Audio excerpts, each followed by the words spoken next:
শুনেছি আপনার হাসিতে নাকি সবাই মারা যায়। Thank you.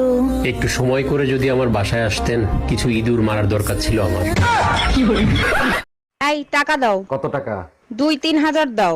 এত টাকা দিয়ে কি করবা? বাজারে জুতা, স্যান্ডেল, ঝাড়ু, খুন্তি, বেলুন উঠছে, এগুলো সব কিনতে হবে। মনে হচ্ছে অনেক রাগ হয়ে আছো। না, গত বছরে তো পুরান হয়ে গেছে, নতুন বছরে নতুনটা দিয়ে পিটাবো।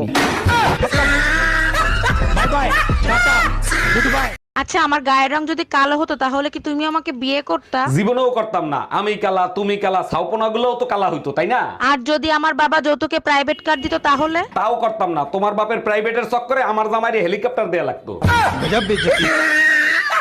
এই মহিলা আমার জীবনটারে জাহান্নাম বানায় ফেলাইতেছে। আর তুমি আমার জীবন দোজক বানাই ফেলছো। তোরা যদি ক্যালেন্ডার হইতিস, প্রত্যেক বছর পাল্টাইতাম। আর তুমি যদি আদা হইতা, কসম তোমারে প্রত্যেকদিন পুতো দিয়ে যাস্তাম।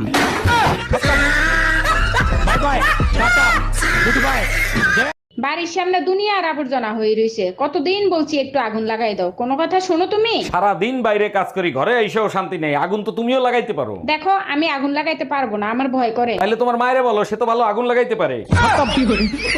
Bye bye, tata, good bye, Gaya. তোমার নানা এই বয়সে তোমার নানিরে ডার্লিং বলে ডাকে, ওনাদের ভিতর কি ভালোবাসা একবার দেখো। আরে কিসের ভালোবাসা, নানা নানিরে বাঘের মতো ভয় পায়। 30 বছর আগেই নানা নানির নাম ভুলে গেছে, তাই ডার্লিং কে ডাকে। এই নেন প্রেসক্রিপশন, পাশের ফার্মেসি থেকে ওষুধগুলো কিনে নেবেন। আচ্ছা ডাক্তার, একটা কথা জিজ্ঞেস করি? অবশ্যই, বলেন কি জানতে চান। প্রেসক্রিপশনে কি এমন লেখেন যা ফার্মেসির লোকেরা ছাড়া আর কেউ বোঝে না? প্রেসক্রিপশনে লেখা থাকে, আমি ফকির বানাইছি, এবার কাঙ্গাল বানানোর দায়িত্ব তোদের।